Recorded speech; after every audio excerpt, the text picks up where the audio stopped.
What's going on, ladies and gentlemen? Hope you guys are having a great day as usual. So for this video, guys, I'm switching it up a little bit, and this video might be a little bit longer than usual, guys, but we're going to be seeing what Warner Brothers, James Gunn, and Peter Safran are doing with DC moving forward, pretty much for the rest of the decade, whether they're going to choose to reboot or stick with some of the characters of the Snyderverse. This is a big announcement, guys, so like I said, I'm just going to be going through the article, what they're saying we're doing with the DC universe moving forward, and I'm going to be stopping here and there and just giving my 2 cents, but let's jump right into it because it's going to be a little bit longer than usual. I'm not going to read it out, the AI that's generated for these websites is, so let's jump right into it, guys. DC Slate unveiled new Batman, Supergirl movies, a Green Lantern TV show, and more from James Gunn, Peter Safran. The DC Studios bosses shared 10 projects, talked the exit of Henry Cavill and the potential future of Ezra Miller as the Flash as they introduced a slate of big heroes. They need to get Ezra Miller out. Like, no word of a lie, they need to get that dude out of there. Come on. We can't keep moving on with Ezra Miller. If they're going to reboot. And lesser-known characters. The stakes are massive for us and for Warner Brothers Discovery, says Safran. A new Batman movie without Robert Pattinson, but featuring Bruce Wayne's murderous son. What? A new Batman movie without Robert Pattinson? I'm not sure. So they're gonna have two Batmans within the DC universe? That's gonna mess things up. They should just, if they're gonna reboot it completely. I love Robert Pattinson's Batman. It was my favorite movie of 2022. But man, it's just gonna be weird having two versions of Batman run around at the same time. I feel like it can confuse people, but let's keep it going. That's kind of a red flag, but I'm still like, we gotta see it first, you know? So who are they gonna cast in that movie? Who's is gonna be his son? That's crazy. So a Superman let's movie keep going. On the release schedule. Mark your calendars for July 11th, 2025. A Superman movie. Okay. July 11th, 2025. So that's like a year and a half, 2 years away, pretty much. I'm down. A Game of Thrones-style drama set on Wonder Woman's home island of Themyscira, Amazonian palace intrigue. And an animated series already in production, Creature Commandos. Wait, what? That's just part of what will be coming to theaters and TV screens as part of DC Studios bosses James Gunn and Peter Safran's new slate. The pair have been busy in the 3 months since taking over and combining the film and television slate of DC properties, including live action and animation, as well as gaming. They revamped the way the movie and TV sides do business, cutting ties with projects and creators. A writer's room was formed to find an overall story that will launch a unified DC universe. Creators have been approached. And a plan, at least part of one for what is being billed as Chapter 1. God and Monsters, was formulated and a slate of projects put into development. Now, after ambitiously promising fans that they would have something to show by February 1st, Gunn and Safran have unveiled the first part of their slate. It's a combination of big and known heroes along with lesser-known characters who may... So the way I look at it, guys, is they're focusing on establishing the Trinity. That's Batman, Superman, and Wonder Woman, which makes sense. I guess they're going to, instead of using phases like Marvel, they're going to use chapters. So this is their first chapter. And like I said, they're going to establish the Trinity of the DC universe, which is Superman, Batman, and Wonder Woman, which makes sense. Let's keep going, though. May just become big, like the once obscure heroes of Gunn's Guardians of the Galaxy films over at Marvel Studios. The duo shared their plans Monday with reporters in a petite and tidy screening room on the Warner Brothers lot in Burbank. One of our strategies is to take our diamond characters, which is Batman, Superman, Wonder Woman, and we use them to prop up other characters that people don't know, explained Gunn. Pretty much, like I said, they're just going to establish the Trinity and use the Trinity to bring in more members of the Justice League.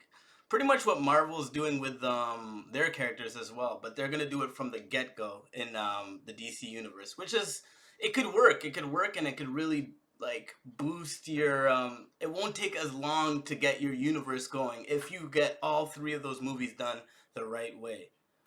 And continued Safran, to build those lesser-known properties into the diamond properties of tomorrow. While plans may yet shift, cautioned the duo, here is initial slate of Chapter 1, in the order they hope it will appear. Creature Commandos. An animated 7-episode series, written by Gunn, that is already in production. Originally a team of classic monsters assembled to fight Nazis, this is a modern take on the concept. The voice actors have yet to be cast, but the executives are looking to find people who can voice the animated characters and also portray the live-action versions when the anti-heroes to show up in movies and shows. Waller. A spin-off of Gunn's own HBO Max hit series, Peacemaker, Viola Davis will return as the ruthless and morally ambiguous head of a government task force. Ah, It is see, being written so by they Crystal are Henry. bringing back, certain people from the Snyderverse, because Viola Davis's Amanda Waller was in the Snyderverse originally, and I guess they're keeping her. That means I guess they're gonna keep the Suicide Squad, right?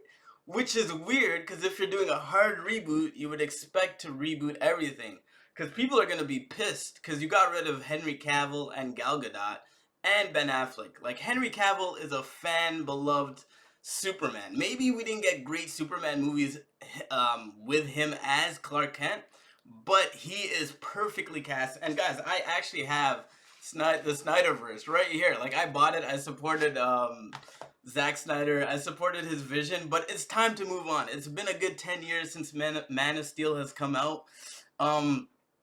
The Snyderverse had some diamonds in the rough, but the majority of it was not good. It was not critically acclaimed. So I feel like it was perfectly cast, but it is time to move on. So the fact that he's still going back and using some of Zack Snyder's casted characters is kind of sketchy. I think it might bring a lot of hate or a lot of dissension down on the DC universe. Hopefully it doesn't, but we'll see moving forward. Watchmen, and Jeremy Carver, the creator of the Doom Patrol TV series.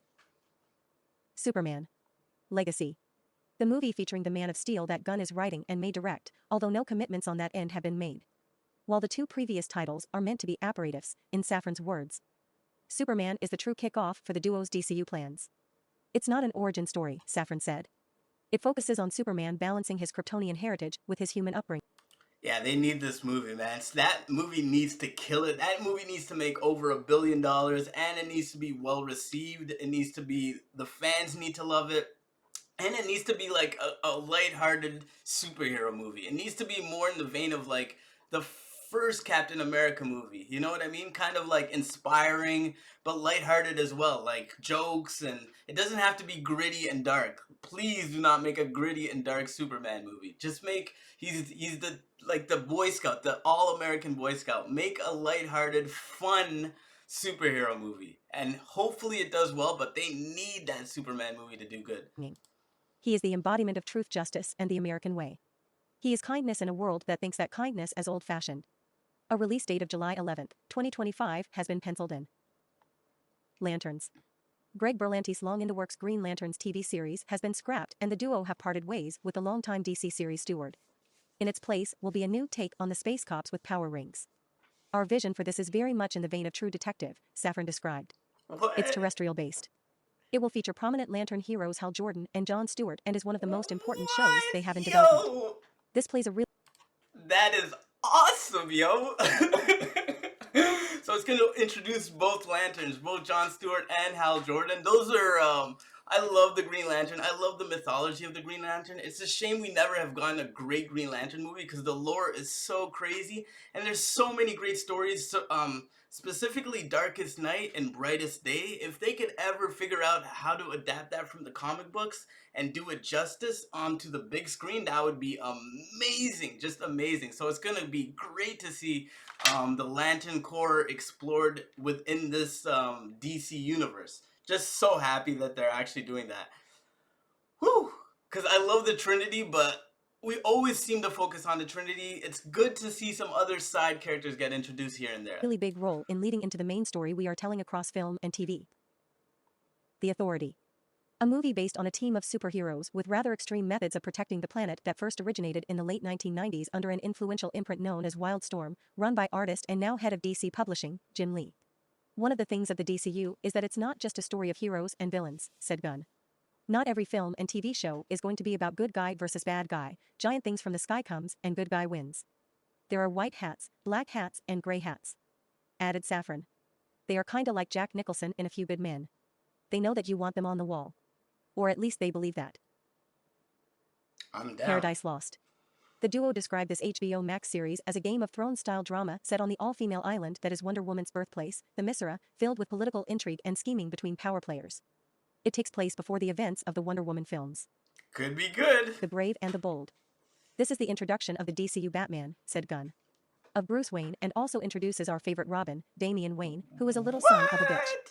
The movie will take inspiration from the now classic Batman run written by Grant Morrison that introduced Batman to a son he never knew existed. A murderous tween raised.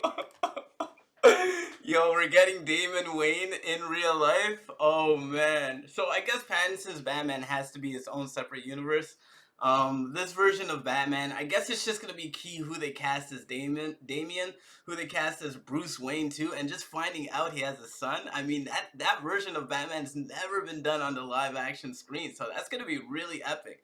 I don't know what they're gonna do with that, but then if you have Damian, you could also bring in like Superman's son. It could get crazy. This universe could end up being really, really crazy. But he's not our favorite Robin. Come on, come on. That's that's Dick Grayson, bro. Come on, that's not Damon.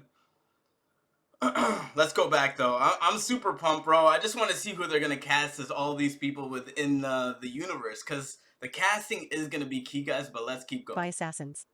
It's a very strange father and son story. And, importantly, it will feature a Batman not played by Robert Pattinson. The Batman sequel. Pattinson will continue to portray the Dark Knight in at least one more crime saga movie directed by Matt Reeves. That movie, the executives revealed, will be released October 3, 2025 and is being titled The Batman Part 2. 2025 is going to be a very big year for DC, crowed Safran. Superman and Batman within the same year. Booster Gold. An HBO Max series based on a unique and lower-tiered hero created in 1986. Safran said of the series, it's about a loser from the future who uses basic future technology to come back to today and pretend to be a superhero. Gunn described it as imposter syndrome as superhero.